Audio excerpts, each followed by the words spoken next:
River News en Uganda, te transmito lo que creo Dios me dijo que diga. Ahí va.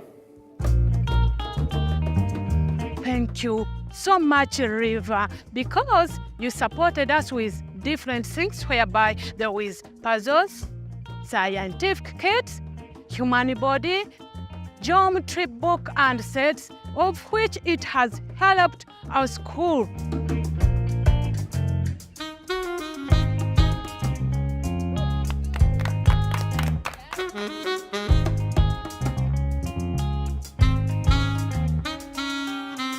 Thank you, River Arena, for supporting our education by giving us cheer to the system. We really thank you so much, River Arena. We love you.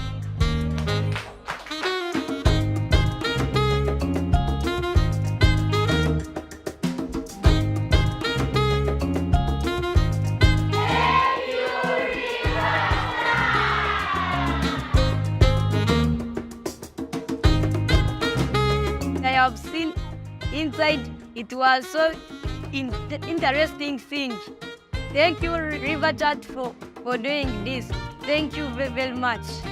Teamwork has been developed, which means in our community, we're going to learn to work as a team. This is a solar robot.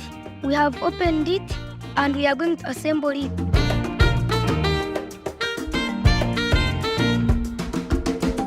It is using the direct power from the sun. It goes direct to the engine.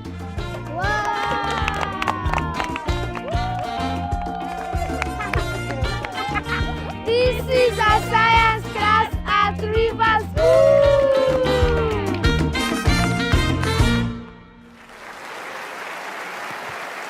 Nos miran todos los chicos de ciencias, ¿eh?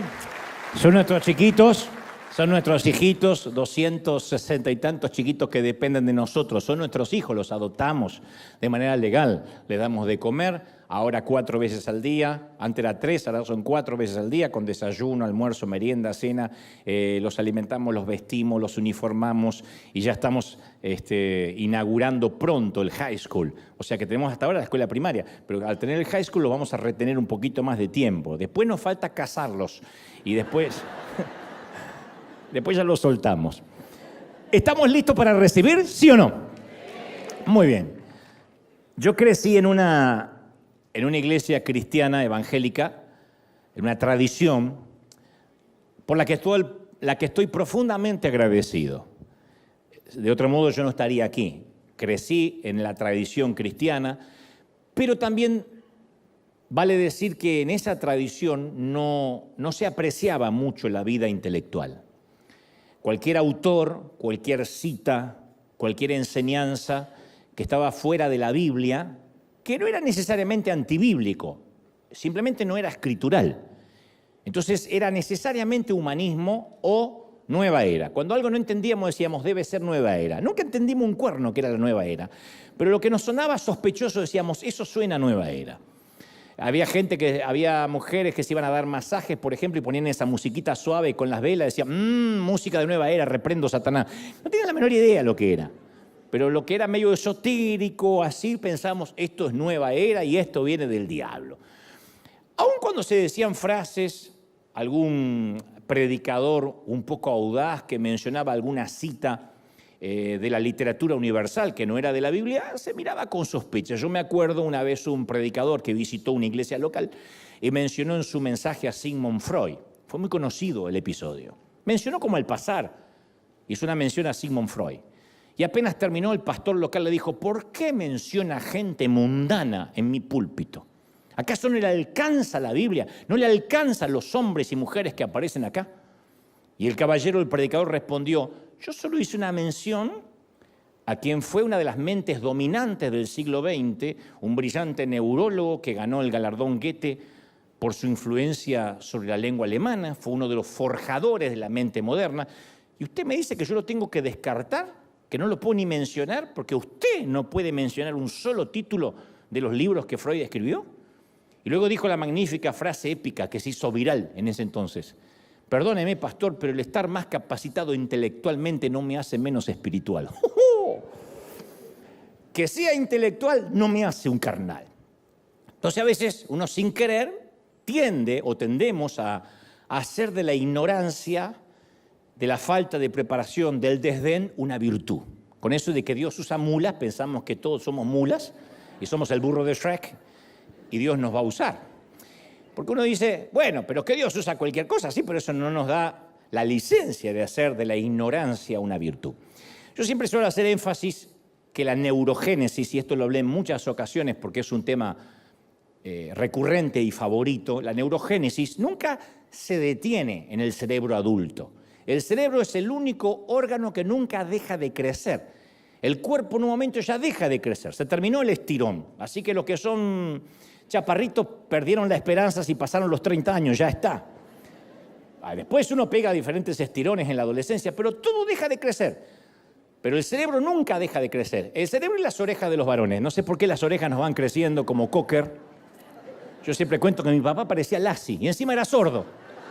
Tenía las orejas así, papá, decía.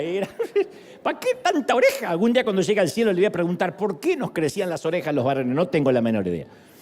Pero además de las orejas nos crece el cerebro. Va creciendo. En toda la creación no hay nada más misterioso que ese 1,5 kilos de materia gris que está alojada en el cráneo humano. Esa es la obra magna. Esa es la creación cumbre de Dios. Esa es la cereza del pastel. En mi país dirían, es la frutilla del postre. La cereza, es lo más complejo que tenemos. En líneas generales, en palabras simples, el cerebro consiste en 2 hemisferios conectados por 300 fibras nerviosas. 300 millones. El que tiene 300 tiene un problema. 300 millones fibras nerviosas. Y ambos hemisferios funcionan con una cronología y una tecnología y una ciencia que el hombre jamás podrá imitar como procesadores paralelos. Entonces el hemisferio izquierdo del cerebro es todo lo lineal, lo lógico. Aquí tenemos toda la parte matemática, las ciencias exactas, y la parte derecha es lo intuitivo, lo creativo.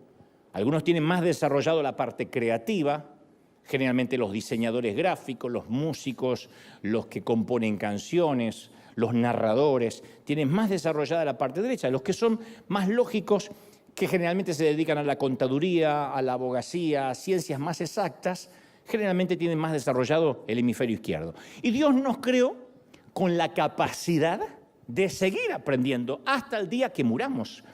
Los neurólogos calculan que la capacidad que tenemos los seres humanos de aprender algo nuevo nunca se detiene. Esto es cada segundo, de cada minuto, de cada hora, de cada día, de toda nuestra vida. No hay un momento en que uno dice, ya a los 70 no puedo aprender nada. A los 80 años la cabeza no me da. No, uno siempre es un músculo. Seguramente escuchaste la frase el síndrome del desuso, que originalmente se utilizó para describir el hecho que la negligencia física destruye nuestra salud. Todo es cuestión de usar o perder. Lo que no estás usando lo pierdes. Recibe esta palabra. Si vas por la vida y se te cae algo es porque no lo estabas usando, ¿no? Es el principio básico de la fisiología. Lo que no se usa se pierde, y así como los músculos crecen con el ejercicio físico, la mente crece con el ejercicio intelectual. Por eso dicen que cuando uno enseña, aprende. Esto me lo decía siempre Juan Carlos Ortiz, el pastor fundador de esta congregación. Me decía, yo cuanto más aprendo es cuando enseño, porque tengo que poner en palabras, articular con mi voz lo que tengo en la cabeza. De hecho, es una gran forma de estudiar, porque cuando uno dice, no me queda en la cabeza, uno tiene que decirlo en voz alta o tratar de explicárselo a alguien para que el concepto se fije. Entonces, cuando uno entrena el cerebro nunca detiene su neurogénesis. Y todo el tiempo se están realizando nuevas conexiones, nuevas, flamantes, de cosas que antes no pensábamos, de maneras de razonar que antes no teníamos. Hay una gran frase que dice, cuando una idea, cuando algo nuevo ensancha una mente, esa mente nunca jamás regresa al tamaño original. No es que la mente se ensancha y se atrofia, lo que se ensancha, se ensancha. Y si dejamos de usar cualquier parte de nuestro cuerpo, incluso la mente se empieza a atrofiar. Y cuando la mente se atrofia, en nuestro caso, nuestra adoración se empieza a volver vacía, abúlica, aburrida. Jesús le dijo a la mujer samaritana junto al pozo, ustedes los samaritanos sabe muy poco de aquel a quien adoran. No puso en tela de juicio si adoraba o no. Dijo, ustedes no conocen a quien adoran. De manera que esa adoración no es válida. Porque cuando adoramos con ignorancia, nuestra adoración está vacía. Entonces Dios no solo quiere que le adoremos, sino quiere que sepamos por qué le adoramos. ¿Qué hizo por nosotros? ¿Quién es Dios? San Juan 4:24 afirma, Dios es espíritu y quienes lo adoran deben hacerlo en espíritu y ¿qué? Y en verdad. O sea, uno no puede adorar de mentiritas. Uno no puede fingir que adora. Levantar la mano y cerrar los ojos podemos hacerlo todo. Actuar, actuamos. Pero adorar en espíritu y en verdad, uno necesita conocer a Dios.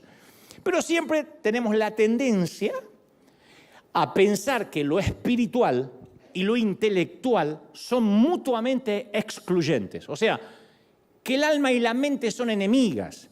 Pero no son enemigas, no hay dicotomía.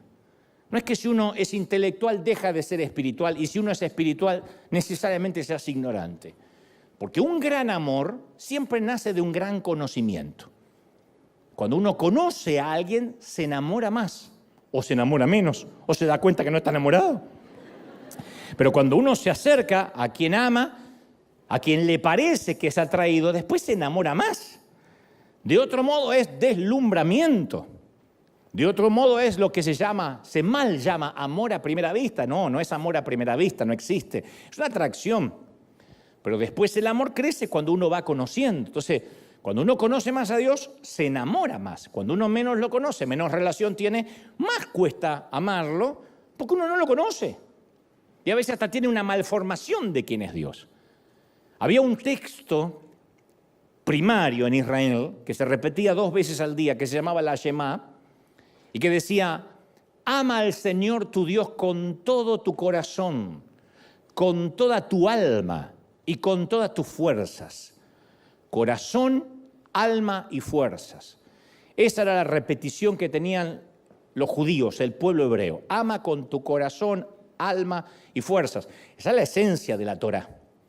Átala a tus brazos, átala a la cabeza, ponla en los dinteles de la puerta, píntala en la entrada, repítela como lo primero a la mañana y lo último que repitas a la noche antes de irte a dormir.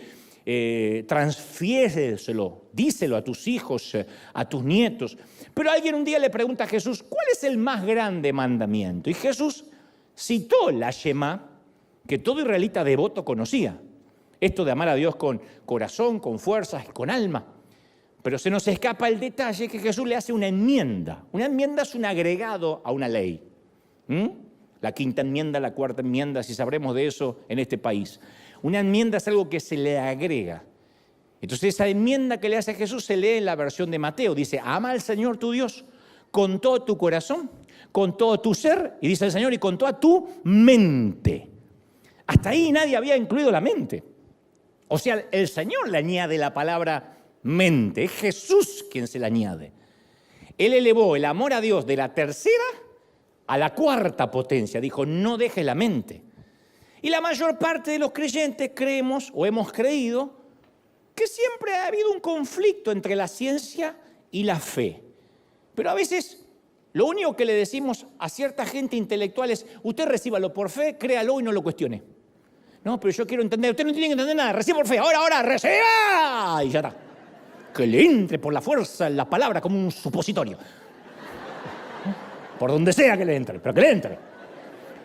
Y el intelectual dice, yo quiero entender, está mal. Sí, está mal, tiene que aceptarlo por fe, decimos nosotros. Pero nosotros nunca, a pesar de que hablamos así, nosotros nunca regresaríamos a la consulta de un médico que mira la placa de nuestro pulmón y dice, bueno, al parecer Dios permitió que aquí se desarrolle una mancha rara. Así que lo que le voy a recetar es que se vaya a su casa a orar. Regrese en 2 semanas, le sacamos otra placa para ver si Dios cambió algo. Ustedes dirán, no vuelvo más. ¿Por qué? ¿Dejamos de creer en Dios? No, seguimos creyendo en Dios, pero queremos un médico que comprenda el mundo natural de las causas y los efectos. ¿Para qué vamos a ir al médico para que se ponga a orar? Queremos un médico que tenga conocimiento, sí o no, sobre las funciones del cuerpo humano y que nos diga con fundamentos lógicos qué fue lo que causó esa mancha. Y lo más importante de todo, queremos un médico que conozca la manera de eliminar lo que sea esa mancha. No queremos que nos diga, vamos a estar orando. No queremos ni que un mecánico abra el capot del auto y diga, y déjemelo, le oro una semana y lo viene a buscar. No queremos eso. Y si no lo esperamos en la clínica del médico, si no lo toleraríamos con un mecánico, ¿por qué habríamos de esperar que la gente deje su cerebro en el bautismo? Que la gente deje de pensar, de cuestionar. ¿Por qué sentimos cierta molestia cuando alguien, algún familiar inconverso, alguien que no tiene nuestro peregrinar cristiano, quiere razonar? Y le exigimos que tiene que aceptar todo por la fe. Mira, lo creas o no, esto funciona. Es así. Literalmente es así. Hay cosas que funcionan por fe. Pero el Señor no dejó la mente afuera. No hay conflictos ni contradicciones entre la fe y la ciencia. Pero a veces, insisto, los cristianos tenemos cierto temor de que si alguien se dedica a estudiar demasiado, lo vamos a perder. Va a dejar de creer en Dios. El humanismo se le va a meter en la cabeza. Como si la comida tuviera más poder que la sal. Tenemos miedo que si nuestro hijo quiere estudiar psicología, no, a veces se nos vuelve loco y después empieza a orarle a Freud. No va a pasar eso. ¿Por qué no va a pasar eso? Estudiemos lo que estudiemos. Porque si yo desarmo mi computadora y le pido a un experto en tecnología que venga y me explique con exactitud cómo funciona una computadora, yo no voy a llegar a la conclusión de que el fabricante de computadoras no existe, de que se armó sola. Ahora que investigué cómo funciona la computadora, entiendo que se formó por el Big Bang y porque nació del océano. Yo voy a entender que alguien lo fabricó. La ciencia siempre termina conduciendo a Dios. Es imposible estudiar el cuerpo humano y no concluir de que Dios lo tuvo que haber hecho. Es imposible estudiar el océano y no concluir que Dios lo creó. ¿Estamos de acuerdo, sí o no? Por eso digo, mientras más sepamos, más razones para adorar. Mientras más descubrimos y nos metemos, porque más sabemos, y cuando uno más sabe, más disfruta. Yo lo dije una vez. El enólogo, el que se dedica a sentir las texturas del vino y que te puede tomar una copa con un sorbito y te dice, creo que abusaron mucho de la madera, pero tiene un maridaje espectacular porque puede combinarse con las carnes. No obstante, hay una aspereza que se siente en el fondo de la lengua. Ese es el que conoce los secretos del vino. Después está el borracho que pisa un corcho y ya habla estupideces. ¿Qué tomaste? No sé, algo que estaba ahí negro. No tiene la menor idea. El conocer hace que uno disfrute más. El músico dice, wow, las notas que tocaron, qué increíble. El que no sabe de música dice, ay, qué linda melodía, pero no entiende nada. El conocer hace que uno disfrute más. Son sabores aprendidos, le dicen. Hay sabores que son aprendidos, que uno no tiene inmediatamente el paladar adaptado a eso, pero lo tiene que aprender. Entonces, cuando uno lo aprende, empieza a entender por qué es tan cara esta comida, este menú, porque es un sabor aprendido. Bueno, el adorar a Dios también a veces es un sabor aprendido. Al principio estamos choqueados porque nos salvó del infierno, porque trajo salvación y sanidad a la familia, pero después uno se adentra más en Dios y se empieza a enamorar más de Él porque más lo conoce. No se puede ser espiritual sin ser realmente intelectual. Al mismo tiempo que se expande la mente, siempre se expande la fe, nunca es al revés. Mientras más conozcamos de Dios, más ganas de adorarle vamos a tener. Mientras más conozcamos del universo, de cómo funcionan las estaciones del año, la nieve, la lluvia, el sol, más ganas de adorarlo. ¿Crees, sí o no?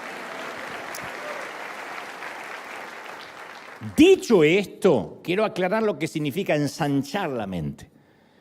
Dije hoy que cuando una idea ensancha una mente, esa mente nunca vuelve al tamaño original. ¿Qué es cuando hablamos ensancha tu mente?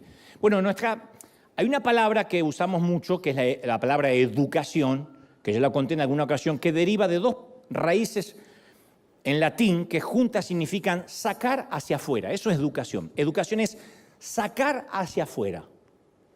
Hay otra traducción que dice despertar la curiosidad. Eso debería ser la educación en cualquier país civilizado. Despertar la curiosidad de nuestros hijos o de los alumnos, quienes sean. Pero si analizamos las metodologías de nuestras escuelas, cualquiera pensaría que educación significa amontonar adentro, meterle la educación hasta que le entre. A este le va a entrar el cabezón. No es despertarle la curiosidad.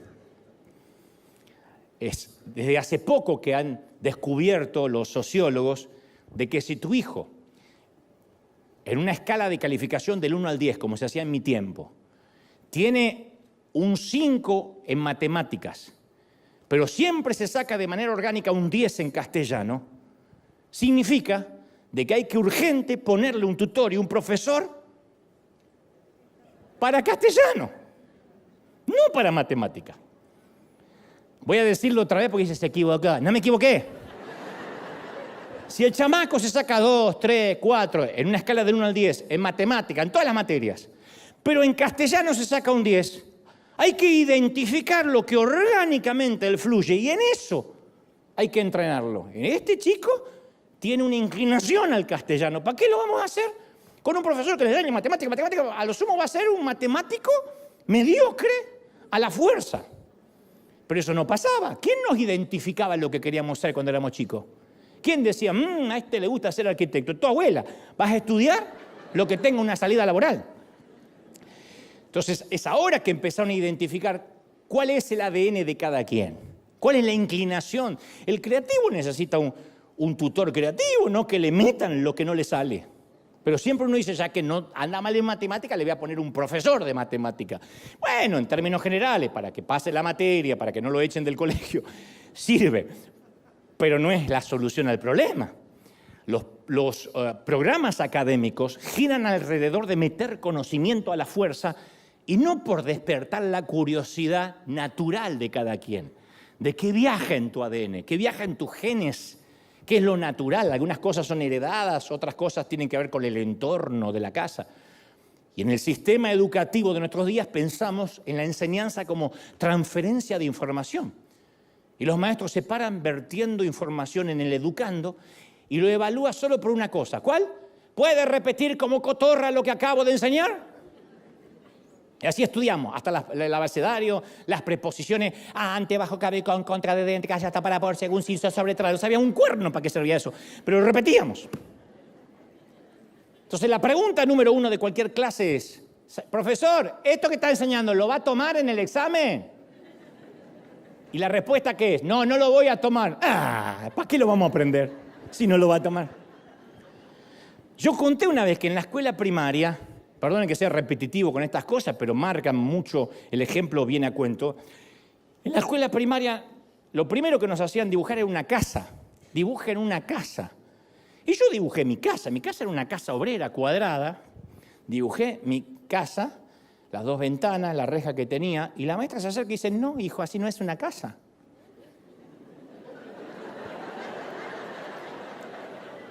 Yo dije, vivo en una cueva, ¿dónde vivo si esa es mi casa? Veo que algunos dibujaron mal la casa. Voy a dibujar como es una casa. Techo a 2 aguas, siempre techo así. No había un techo a 2 aguas en toda la Argentina en mi tiempo. Chimenea, caminito, tejas rojas, un árbol en la puerta. Ahí me di cuenta que yo nunca vivía en una casa, vivía en una caja de zapatos. ¿Cuál es el punto? Nos enseñan a pensar, nos enseñan a cómo tenemos que dibujar en la casa la cual nunca hemos vivido. Y perdemos lo más importante, que es el amor al aprendizaje, el amor a querer saber más. Lo mismo puede pasar en la iglesia. Usted tiene que creer esto, repítalo por fe, diga conmigo, hay una moda, repita conmigo, dígale que está a su lado, ahora diga conmigo, levante la mano, profetice, decrete, ahora dígale que está a su lado, ahora busque 3 o 4, dígale. Yo, cuando soy público, a mí me insultan la inteligencia. Yo hay momentos que miro al de al lado y digo, no te voy a decir un cuerno más, me pudriste. Dígale que está a su lado, hoy te ves bonito, hoy te ves bonito. A un tipo de bigote, hoy te ves bonito, ¿qué pasó? A mí no me gusta que me invadan, no me gusta. Y creo que tampoco te gusta a ti. Porque creemos, no sé quién le dijo a qué predicador que si repiten les va a quedar. Pero si eso lo traemos de la escuela, después nos olvidamos la mayor parte de lo que aprendimos. Porque no es amontonar un cúmulo de conocimientos prestados, repetir como loro lo que dijo la maestra, lo que dice el apóstol, lo que dijo el pastor. Obviamente, ya somos adultos, nadie nos va a enseñar cómo dibujar una casa, pero nos dicen cómo piensa Dios, qué no le agrada, qué le agrada, cómo hablarle, cómo te atreves a faltar al servicio de la semana. A Dios eso no le agrada, por eso ahora el Señor va a quitar la bendición. ¿Cómo hacer para que Dios no te mande al infierno? Te dicen que Dios te va a mandar, que Dios no te va a mandar, que ahora te perdonó, que ahora por ahí te manda, porque son los cónsules del infierno, manejan el visado de quién va y quién no va. Y algunos líderes dicen amar la verdad. Y amar la verdad significa no leer nada secular, ni siquiera leer noticias, no se contamine con malas noticias. Yo siempre digo, las noticias no es el avión que llega, las noticias es el avión que se cae. Eso son noticias. Imagínate que prendes el noticiero y diga, hoy 300 aviones aterrizaron, Lupita, desde Washington, D.C. La noticia es se cayó un avión, bueno, entonces no hay noticias aéreas. Las noticias son las malas noticias, lamentablemente. Y a veces uno decía, no, usted no se contamine con malas noticias. Entiendo que todo lo que es en demasía, todo lo que es en exageración hace mal, pero uno no puede ignorar lo que pasa.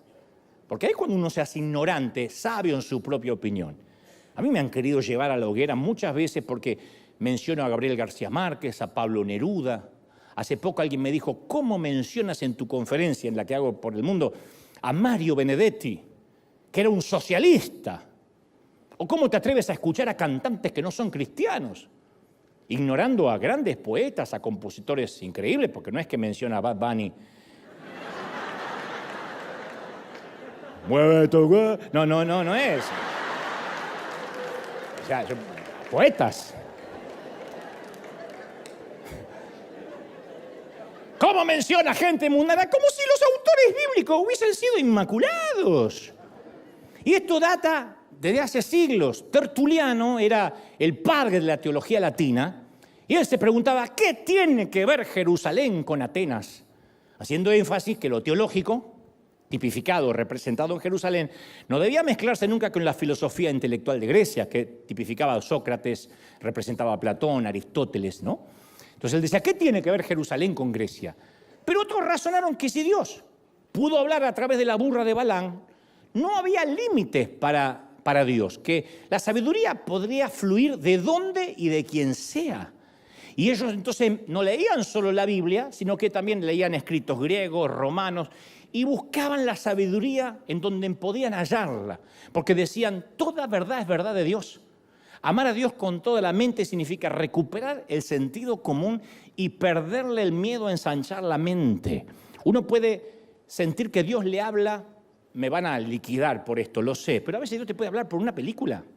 A mí Dios me ha hablado, pero no dije, voy a ver una película para que Dios me hable. A veces es distraerme y de repente hay una frase, algo que me golpea y Dios está, como estoy conectado, el Espíritu Santo siempre está transmitiendo. Son como las ondas de la radio, que ahora no las escuchamos porque no estamos conectados a esa onda.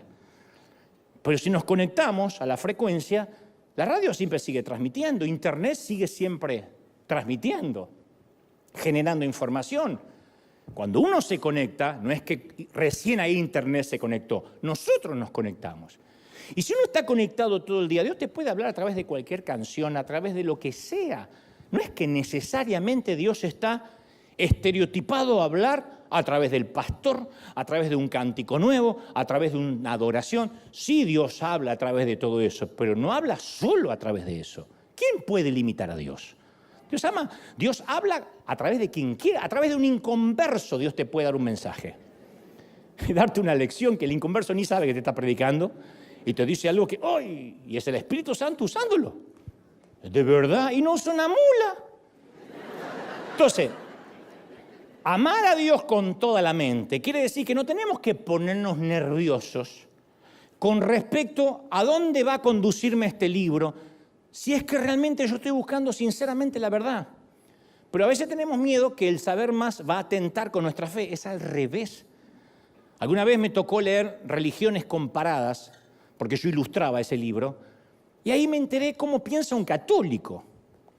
¿Qué cree? ¿Qué cree un adventista? ¿Qué cree un testigo de Jehová? Cuando uno no sabe eso, lo primero que hace es reprender, le lavaron la cabeza, el espíritu de la gran ramera, el espíritu de esto. No, son gente que tiene sus creencias. Entonces, en lugar de discutir como un fanático y mandarlos al infierno, uno puede hasta debatir con conocimiento. Cuando uno sabe en qué creen otras religiones, otras creencias, uno puede debatir. En Argentina hubo un presidente hace mucho tiempo en el regreso a la democracia, porque antes de eso había un gobierno de facto militar. El primer presidente de la democracia de Argentina, la democracia recuperada, se llamaba Raúl Alfonsín. Y él tiene una frase que todavía está viral en las redes y dice: usted puede debatir con cualquier hombre de derecha o de izquierda, hablando en términos políticos, ¿no? Y siempre va a ser una discusión racional. Pero lo que es imposible es discutir con un fanático, porque le va a contestar con voluntarismo, con frases hechas, con eslogan, con cliché, con demagogia, y la charla se va a hacer playita, ramplona, y no es algo que el pueblo del país se merece. El fanático dice: no sé, te reprendo, diablo inmundo, te reprendo. Y ya está, es todo lo que dice. Porque el Señor nos dio la victoria, aleluya, aleluya, aleluya, el Señor nos dio la victoria, pero no puede debatir. Lo que le quedó es la frase que le hizo repetir el pastor 42 veces como loro, pero no puede debatir. Entonces, cuando no tenemos argumentos, solo nos queda reprender demonios. Al que piensa distinto es un hereje y lo mandamos al infierno y se acabó el problema. Y así no funciona. Y eso es porque nos han dicho: no pienses, no cuestiones, deja el cerebro en el bautismo, porque cuando entras a la iglesia ya no necesitas el cerebro. El pastor va a pensar por ti. El líder va a tomar tus decisiones. Te van a decir hasta con quién te tienes que casar. Y te van a decir a dónde tienes que ir, si te puedes ir de vacaciones, cuánto tienes que diezmar, tienes que reportarte. Entonces uno dice: pues, ¿para qué necesito el cerebro? Y lo dejamos flotando en la alberca. Queda el cerebro ahí. Viene el ujier, levanta todos los cerebros, una bolsa negra de residuos. ¿Cuántos se bautizaron hoy? Esperá. Como 20, pastor. Cuenta los cerebros que quedaron ahí. Una vez que entendemos lo que es ensanchar la mente, tenemos que comprender lo que es repensar. Uno dice: Dios no cambia. Y Dios no cambia. Dios es el mismo ayer, hoy y siempre. Dios no cambia. Dios no cambia. Su fidelidad no cambia. Dios no está más viejito. Dios no está más senil. Dios ahora no es un abuelo comprensivo porque se volvió viejo. Dios no cambia. Nosotros cambiamos. Dígale que está a su lado. No, mentira. Nosotros cambiamos. Y necesitamos una reingeniería de repensar lo que pensamos. Si no, no se puede ensanchar la mente. Yo siempre estoy repensando todo el tiempo. No quiero convertirme en un tipo cerrado. Esta es mi forma porque así lo aprendí. Aunque hay cosas que van a venir con la edad. A mí no me van a hacer escuchar reggaetón ni con una orden judicial. Eso tiene que ver con mi edad, pero son mis gustos que fueron cambiando acorde a mi edad. Pero yo no quiero sentir que ya tengo todo resuelto. ¿Por qué? Porque Dios no nos creó solamente con la capacidad para pensar, sino nos creó con la capacidad para repensar. Mira, todos los días nuestro mundo está cambiando. Todo cambia, desde el número de cabellos de la cabeza, que no son los mismos, hasta nuestras relaciones afectivas. Los amigos van mutando, cambiando, nosotros cambiamos. Nos encontramos con un amigo de la infancia y nos dice: ¿cómo has cambiado? No eres el mismo. Y lógico, sería un problema que seamos los mismos. La vida nos cambia. Las batallas nos cambian. El viajar nos cambia. El conocer otras culturas nos cambia. Para bien, para mal, pero cambiamos. ¿Cuántas veces en consejería uno escucha a uno de los cónyuges que alza el dedo y le dice a su esposo o esposa: tú cambiaste? Pastor, dígale, porque no es la misma persona con la que me casé. Y no. Si cambian los países, los gobiernos enteros son sacados del poder, del poder, ¿cómo no va a cambiar tu mujer? ¿Cómo no va a cambiar tu marido? Los jugadores de fútbol cambian, son viejos a los 30 y viene el recambio. Y tan pronto como aprendimos a criar a un bebé, hay que aprender a disciplinar a aquel que ya empezó a caminar, ¿o no? Cuando creemos que somos expertos en disciplinar a un niño, aparecen esas extrañas criaturas en casa llamadas adolescentes, que es de la noche a la mañana. El viernes se va a acostar un niño, el sábado dice: amanece un oso. Y dice: ¿qué pasó? Es un día, una noche, como una crisálida. Se transforma el gusano en mariposa o el mariposa en gusano. No sé. Nunca paramos de cambiar. Si la última vez que viste un globo terráqueo fue ese que la maestra tenía en el pupitre, que se acuerdan antiguamente, seguramente ignora que los mapas han cambiado desde la desaparición de la Unión Soviética a los imperios alemanes, rusos, turcos, hasta las colonias que se transformaron en naciones independientes, Checoslovaquia, etcétera, desaparecieron. ¿Viste un libro de astronomía publicado hace 10 años? Bueno, hay descubrimientos recientes de hace un año que dejaron obsoleto a lo que sabíamos hace 10 años acerca del universo. Porque el conocimiento se desactualiza tan rápido como se escribe. Se imprime un libro y ya hay un nuevo descubrimiento a través de los satélites. Peor todavía, a veces un cónyuge le promete eterno amor, jura amor a su cónyuge, pero tampoco garantiza de que eso va a durar para siempre. No se puede legalizar, jurar un sentimiento para siempre, porque los sentimientos, las personas van cambiando y hay que refinanciar la relación. Nuestro propio cuerpo cambia. Tenemos una capa de piel externa que se renueva cada día, cada 7 días. Hay una piel muerta que sale cada 7 días sin que nos demos cuenta. No es que se te cae la piel como un lagarto y dices, uy, alcánzame la piel, hijo, no va a pasar. Uno no se da cuenta.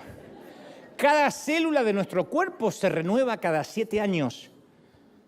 Y a medida que vamos cambiando, nuestro cerebro opera más con la memoria que con la creatividad. Y muchos de nosotros queremos que Dios nos dé cosas nuevas, pero no permitimos que nos arrebate lo viejo. Y parte de dejar lo viejo, que no es lo mismo que dejar al viejo, dejar lo viejo, es algo que se conoce como nuestro filtro. A mí me encanta esto porque nos abre la cabeza con respecto a lo que Pablo dijo, que ahora te lo voy a contar, el apóstol. Los psicólogos dicen que todos los seres humanos tenemos un filtro para ver las cosas, la gente, el mundo. Se llama el sesgo cognitivo, que en palabras simples es la manera en que procesamos todo lo que vemos y oímos. Todos tenemos un lente cerebral. O sea que cada uno tiene una realidad subjetiva, no es objetiva. Nadie ve la realidad tal como es. Cada uno lo mira conforme a su crianza, conforme a cómo está predispuesto a ver. Por ejemplo, puede que tengamos un jefe que hace los mismos comentarios de la misma manera referente a 2 empleados. Llama a los 2 empleados y les da una reprimenda a los 2. Uno lo recibe como una crítica justa, constructiva, y razona, qué bueno, me ayudó a ver cómo estoy haciendo mi trabajo. No me gustó que me dijera lo que me dijo, pero aprecio la retroalimentación porque a partir de ahora sé en qué tengo que mejorar. El otro está ofendido de muerte. Pero ¿quién se cree que es para hablarme? Este igualado, que me pague el sueldo, pero no es mi amo, no soy su esclavo. ¿Cuál es la diferencia? Si habló lo mismo el jefe. El filtro, el sesgo cognitivo de cada empleado. Lo más probable es que este último, ofendido hasta la médula, haya tenido un padre maltratador y ahora ve en cada figura de autoridad, ve a alguien que lo está maltratando otra vez, ve a través de ese lente. Otro ejemplo, 2 personas en el mismo servicio ahora, esta mañana. Uno llegó y dice, seguro que me van a lavar el cerebro y me van a tratar de sacar mi dinero, seguro. Yo lo conozco, me va a sacar mi plata. Otro dice, yo necesito una palabra que me recargue las baterías para toda la semana. Llega el mismo mensaje, el mismo servicio. El primero se va pensando, intentó lavarme el cerebro, pero no pudo, ni loco me saca $1. Mira la urna y dice, y se va. El segundo dice, era la palabra que necesitaba hoy. 2 personas al mismo servicio, diferentes percepciones. Siempre vamos a encontrar lo que estamos buscando. Siempre. Si yo digo, ahí viene la chismosa, la voy a ver chismosa. Uno encuentra lo que busca. ¿Por qué? Porque el filtro busca que reafirmemos lo que ya creemos. Esa es una realidad subjetiva. Yo busco algo que reafirme lo que ya creo.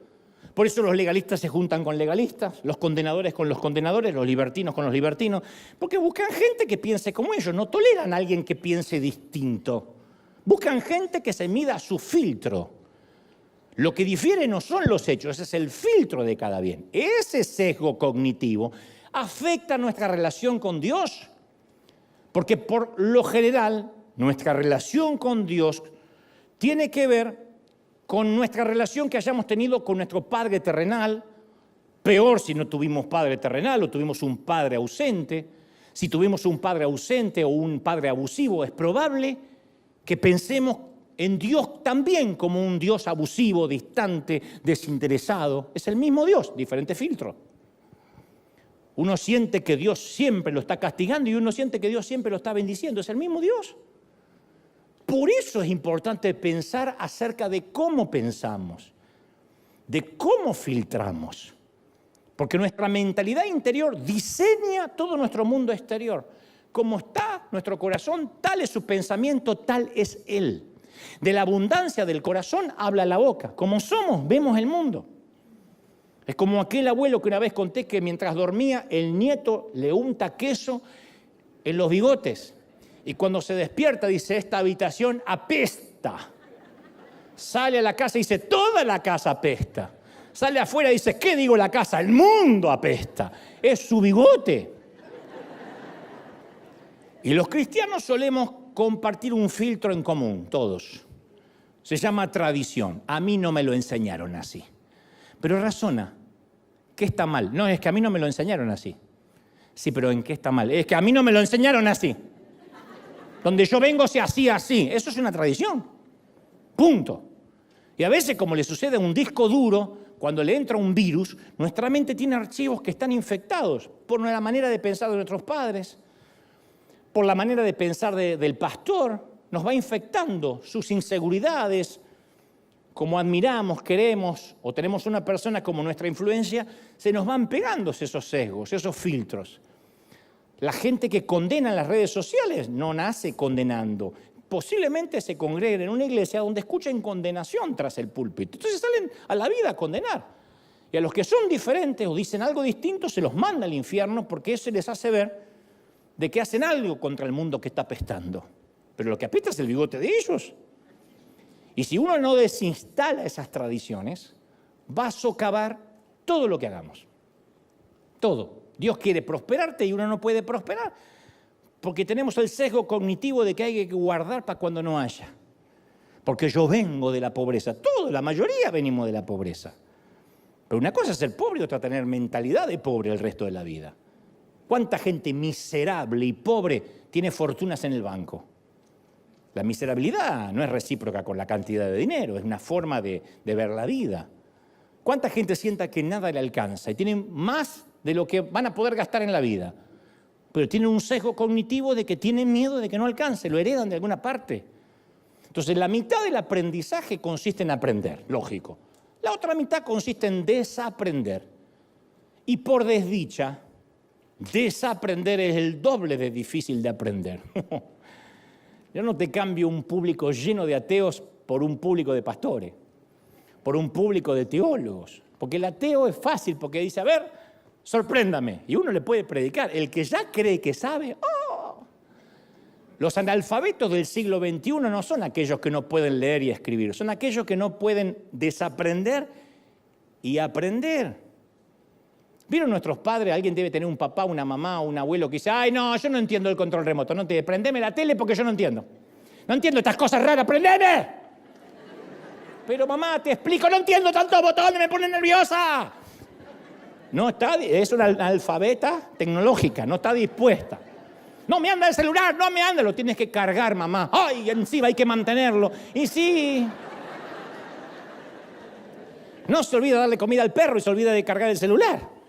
Entonces, una vez que aprendemos algo, nos cuesta horrores desaprenderlo. Una vez que creemos algo, ¡ay! Nos cuesta horrores dejar de creerlo.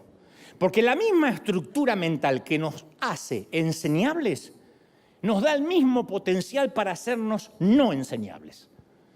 Es más difícil sacar de la mente viejos pensamientos que poner pensamientos nuevos. Esa es la gran cautividad mental. Ese es el desafío que enfrentó Jesús. Si uno analiza las enseñanzas de Jesús, era un maestro, un profesor de desaprendizaje. El 80% de sus mensajes, oíste que fue dicho, mas yo digo.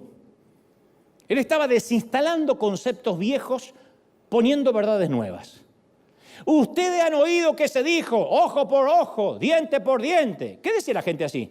Amén, amén. Por eso le volé un diente a esta vieja, porque me voló. Amén. ¿Quién no va a probar algo que se sabe? Pero yo digo, no resistan al que les haga mal. Si alguien le da una bofetada en la mejilla derecha, vuélvanle la otra. Ahí no había amenes. Ustedes oyeron que se dijo, ama a tu prójimo y odia a tu enemigo. ¿Quién no ama un versículo así? Odia al chino que te cruzó el auto. Odia al indio de al lado que no saca la basura. Odia al hispano de la migra. Odia, ¿o no? Amén, amén, odiemos, no, pero yo digo, amen a sus enemigos. Oren por su suegra. ¿Quién va a decir amén? Entonces, una mitad del crecimiento espiritual consiste en aprender lo que no sabemos. La otra mitad consiste en desaprender lo que creemos saber. Eso es lo más duro. La arrogancia hace que el cerebro se ponga rígido. No hay nada peor que hablar con un arrogante. Porque él cree como que sabe cómo piensa Dios, Dios le consulta con él y Dios le habla todas las mañanas y no hay manera de hablarle. La humildad permite que el cerebro se mantenga abierto, enseñable. ¿Cómo lo voy a saber todo? Capaz que hay cosas que no sé. Puede que esté haciendo cosas equivocadas. Puede que haya aprendido mal. Pablo escribe en Romanos 12:2, no se amolden al mundo actual, sino sean transformados mediante la renovación de la mente. Renovación de la mente. No dice conserven la mente intacta, renuévenla. Es la única forma, dice el apóstol, de comprobar la voluntad de Dios buena, agradable y perfecta. La buena voluntad de Dios, la agradable y la perfecta, renovando la mente. ¿Qué significa no amoldarse al mundo actual? Cuando él habla de no amoldarnos al mundo, en realidad está confrontando nuestras mentalidades. Hay un patrón de pensamiento, un filtro de tradición que se forma en nuestro interior.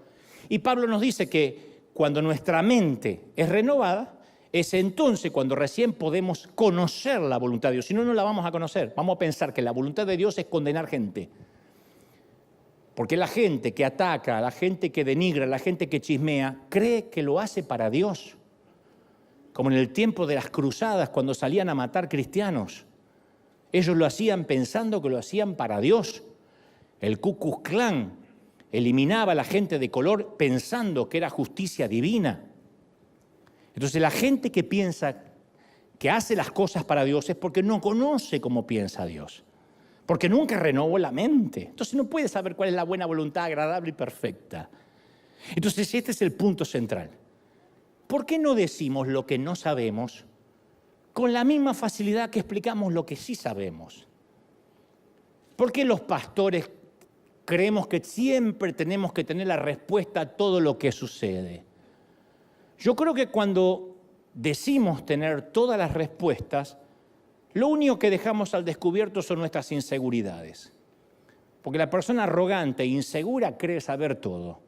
El que es seguro no pierde hombría ni pierde feminidad, según el caso, por decir, esto yo no lo sé.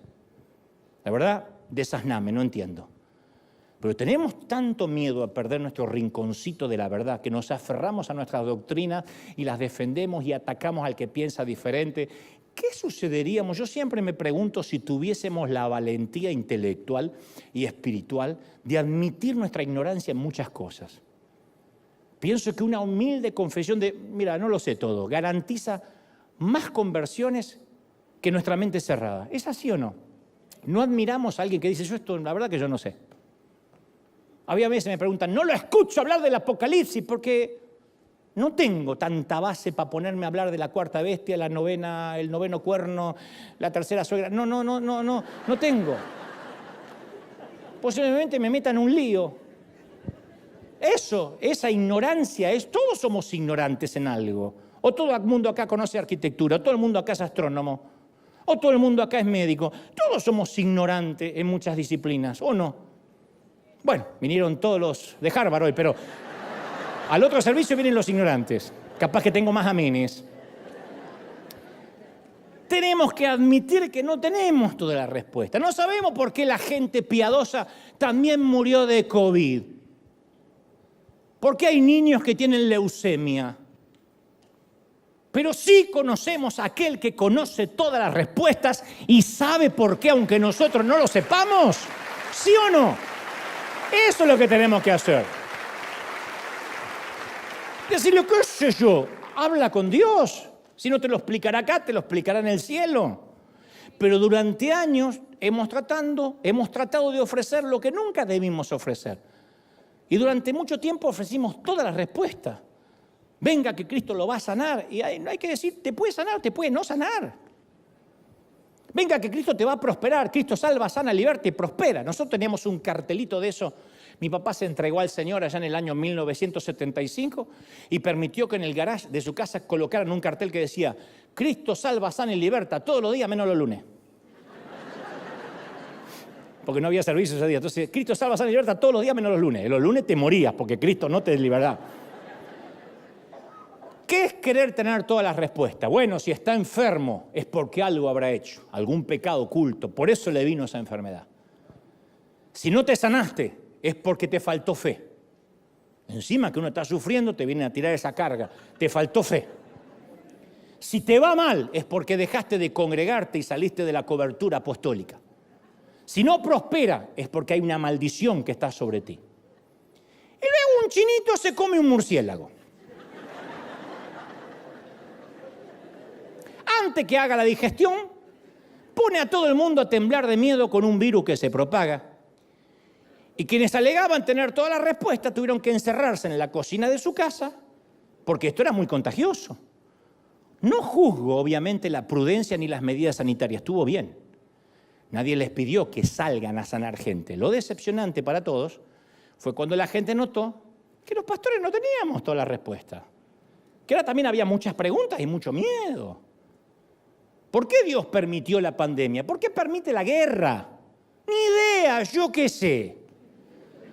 Dios no nos mandó a tener toda la respuesta. Quiere que ofrezcamos una relación con el Padre a través de Jesucristo. Esa es nuestra tarea, ¿sí o no? Alguien tiene que decir amén. ¿Sí o no? Ahora sí, amén. Y esa relación es la respuesta a todas las preguntas. Entonces, conducimos a la relación con Dios y Él nos da las respuestas. Y te voy a decir esto, voy a agregar algo más. No está mal tener dudas. Incluso si nuestros hijos, si tus hijos, pasan por un periodo que comienzan a dudar de Dios o cuestionan tu fe o la fe, no se trata necesariamente, en el 99% de los casos no lo es, de un demonio. No hay que orarle por las noches, no hay que ungirlo con aceite mientras duerme, no hay que agarrar esas canoas que se ponen las patas y ungirle la zapatilla. No. Lo mejor es decirle, hijo, entiendo que estés dudando, ya vas a tener tu propio encuentro con Dios. Eso te va a dar credibilidad. Y tu hijo va a sentir que eres un padre racional. No estoy hablando de un chiquitito que tiene que obedecer porque es chiquito. Estoy hablando de 15, 16, 17 años y empieza a cuestionar. Tienes que decir, está bien, yo no te pido que dejes el cerebro en el bautisterio porque yo no lo dejé. No espero que lo hagas. Yo fui criado en un hogar de padres cristianos. A mis 7 años de edad, ellos se entregan a Cristo. O sea, pasé la gran parte de la niñez en un hogar cristiano. Pero nacer en un garage no me transforma en un automóvil. Yo puedo nacer en una pecera y no voy a ser Nimo. Eso es así. Entonces tuve que abordar mi propio lote de dudas. Las dudas son algo garantizado en los hogares cristianos. Las dudas no se resuelven enviando al chico a una escuela dominical para que el maestro le enseñe o metiéndolos en un colegio cristiano que le obliguen a meter Biblia. No. Las cosas básicas a veces de la fe en los hijos de cristianos están tan incorporadas que a veces las damos por sentado. Y hay que examinarlas antes de hacerlas propias, antes de heredar la fe de los padres. De otro modo, los hijos de cristianos heredan de segunda mano, de forma prefabricada, la fe de sus padres. Y eso no es una fe viva, no es una fe que respira, es algo vacío. Lo peor que nuestros hijos cuestionen la fe, mejor dicho, que nuestros hijos cuestionen la fe, no es lo peor. Que tu hijo diga, bueno, yo a veces me cuesta que venga a la iglesia, no lo veo escuchando alabanza. Eso no es lo peor. Eso es saludable. Porque va a hacer que no herede la fe de sus padres. No va a ser el famoso nieto de Dios. Dios no tiene nietos, Dios tiene hijos. No es que como yo soy creyente, él es nieto. No, él tiene que tener su propio encuentro con Dios. Está bien que resuelva sus propias preguntas. Tú le das un entorno, un hogar cristiano, tiene que ver que el hogar adora a Cristo, que en el hogar se habla de Dios, si es posible un devocional familiar. No obstante, él va a tener que tener su propio encuentro con Dios. Que él pase un periodo de rebeldía no está mal. Todos hemos sido rebeldes, hagan memoria. Ay, yo no. Encima Alzheimer. Hagan memoria. Todos hemos pasado un tiempo de rebeldía. ¿Saben cuál es el problema en nuestros hijos? El gran problema, especialmente en los Estados Unidos de América, el relativismo. El me da lo mismo. Hijito, ¿tú qué piensas de Jesús? Yo no tengo problemas con él. De hecho, tengo una cruz. ¿Y cómo es Jesús? Yo los amo, a él, a John Lennon, a Bono de U2. Amo a Jesús, a Taylor Swift. Ese es el problema. Padecer el síndrome Pilato. Pilato estuvo por liberar a Jesús porque lo veía a Jesús como un buen tipo. Pilato ni creyó en Jesús ni le tenía bronca a Jesús. Pilato lo vio como un buen tipo. Le decía, dame una razón para que te deje libre, hombre. ¿Qué hizo? Le preguntaba a los judíos, ¿qué les hizo este hombre? Se considera rey de los judíos, pero en serio, no manchen, ¿qué les hizo? Pero no era que creían en Jesús. La mujer de Pilato dijo, no tengas nada que ver con este justo. Él no escuchó a la esposa. Él lo que quería era liberarse de este tipo. Y al no escoger, escogió. Fue relativista. Le daba lo mismo soltarlo, mandarlo a la cruz. De hecho, de ahí, la famosa se lavó las manos, porque literalmente se lavó las manos, que es el símbolo hasta el día de hoy. Quieren matarlo, mátenlo, al cabo es su víctima. Ese relativismo es el problema de los Estados Unidos de América. Ustedes agarran a cualquier gringo y te dicen, yo creo en Dios. Yo creo en Dios, Dios es principal.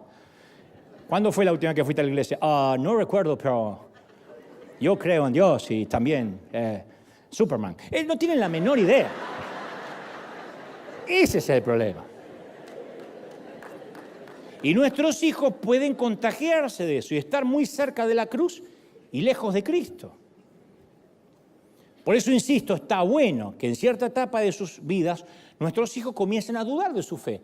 Porque siempre ese camino, yo te lo garantizo, los va a llevar a un encuentro con Dios. Hay que dar gracias por los Saulos de Tarso, porque tarde o temprano se caen, reciben una revelación y se transforman en guerreros del Señor. ¿Alguien lo cree, sí o no?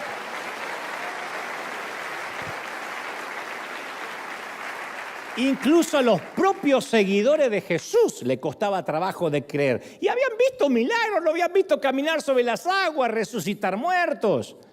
Tomás, uno de los seguidores de Jesús que no creía que Jesús resucitó. Al parecer Santiago, quien era medio hermano de Jesús, tampoco creyó durante un largo tiempo. ¿Por qué? Porque somos las únicas criaturas que necesitamos entender. Nosotros razonamos. Los perros no razonan, los gatos no razonan, reaccionan por instinto. Aunque me diga, ay no, mi gato es tan amoroso. Reacciona. El gato no se levanta y dice, hoy me siento perra.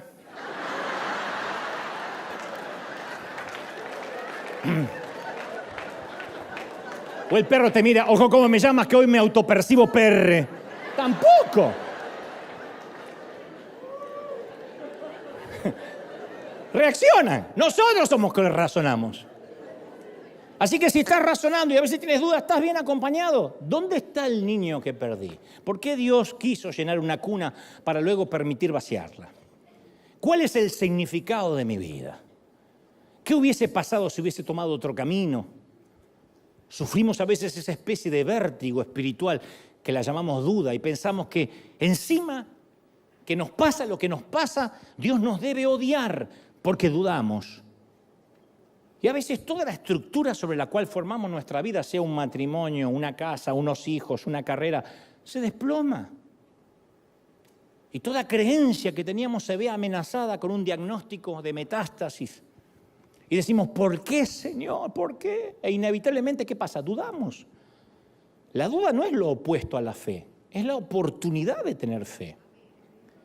El enemigo de la fe no es la duda, es el descreimiento, el relativismo, el me da lo mismo. Me da lo mismo venir a la iglesia o hoy quedarme a ver el Super Bowl. Me da lo mismo comerme unas carnitas con mi compadre que hoy ir a tomar la Santa Cena. Ese es el problema, ese es el público más difícil. Es negarse a pensar, dejar el cerebro en el bautismo. Ahora, yo bendigo a los que dudan. A mí me gusta cuando estoy charlando con muchos artistas, con muchos políticos que se me sientan a la mesa y me dicen, a ver, explícame, si Dios es amor, ¿por qué pasó lo que pasó en Ucrania? A mí me encanta ese tipo, porque con ese se puede debatir. Porque quiere saber, porque tiene dudas válidas y yo tengo respuestas válidas. Y si no tengo respuestas, le digo, no tengo la menor idea. ¿Qué sé yo? Me hace creíble. ¿Cómo no tener la menor idea? Si yo no soy Dios. Yo sirvo al Señor. Sé quién tiene la respuesta, pero yo no las tengo. La duda es un aspecto necesario del viaje de la vida. Y leemos en la Biblia y encontramos gente que dudó en varias curvas del camino. David, Job, Salomón, Jeremías. De hecho, el propio primo de Jesús, Juan el Bautista, el propio primo. Quien lo había bautizado, quien vio la paloma descender desde los cielos y escuchar a Dios decir, este es mi hijo amado. Ese dudó, el primo. Porque una cosa cuando uno está allí en la revelación, pero cuando estaba bajo arresto, bajo el rey Herodes, envió a sus hombres a Jesús a preguntarle, ¿me puedo morir tranquilo? ¿Eres tú el que iba a venir o todavía hay que esperar a otro? Y Jesús dijo que Juan fue el más grande hombre nacido de mujer. Ya había pasado un tiempo ahora que estaba en la cárcel desde que Juan había bautizado a Jesús. Pero ahora, lejos de las multitudes, dentro de la oscuridad de la celda, le agarró la duda. Así que no pudo evitar hacer una pregunta directa. ¿Eres el verdadero? Si esto le pudo suceder al más grande hombre nacido de mujer, ninguno está exento. Al Señor no le molesta que vayamos ante Él con duda. ¿Por qué me pasó lo que me pasó, Señor? Jesús no dijo, ¿cómo mi propio primo se atreve a dudar? Lo maldigo. Le respondió, vayan y díganle a Juan que los ciegos ven, los sordos oyen, los cojos pueden caminar, la gente se está sanando. Díganle que no hay que esperar a otro. Le satisfizo la duda. Juan capítulo 20 nos lleva delante del más notable, dudoso de la historia, Tomás. Tomás era el clásico obstinado, no está dispuesto a aceptar ningún rumor, no sin antes hacer un par de preguntas filosas. En nuestro tiempo sería un abogado o un universitario. Y Jesús seleccionó a Tomás como uno de sus amigos más cercanos.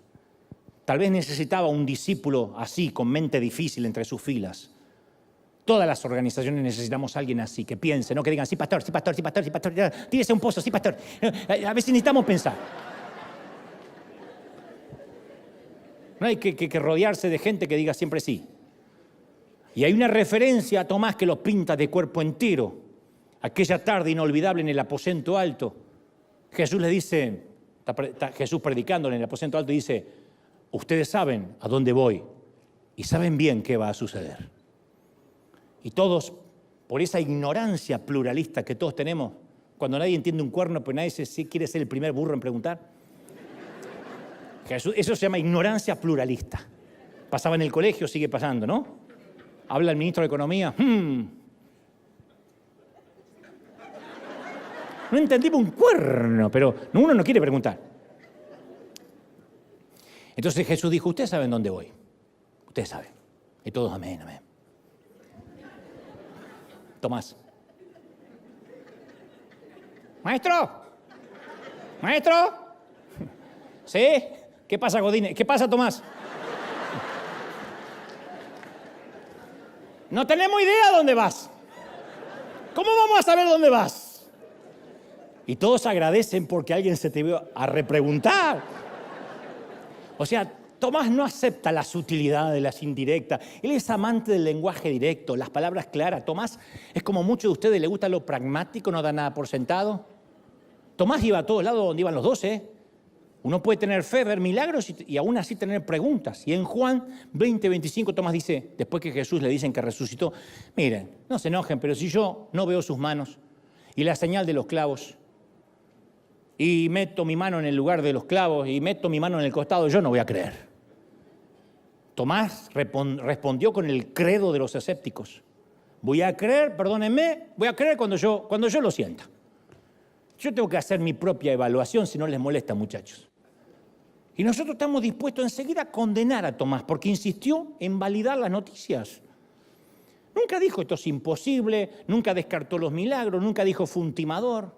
Simplemente quería examinar la evidencia personalmente. Otra escena, el mismo cuarto 8 días después, Juan 20:26. 8 días después estaban reunidos sus discípulos dentro y con ellos Tomás. Y llegó Jesús, entrando por las puertas cerradas, se puso en medio y le dijo, pasa a vosotros. Es significativo que a pesar de su reserva, Tomás se quedó entre ellos. Nosotros solemos echar y reprender al que duda. ¿Y cuál es el discípulo que tuvo el testimonio más genuino? ¿Quién más que él puso su mano donde habían hundido la lanza? ¿Quién puso un dedo tembloroso en sus muñecas?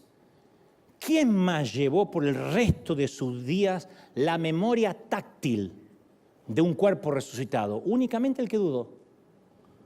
Luego le dijo a Tomás, pon aquí tu dedo, mira mis manos, métela en mi costado.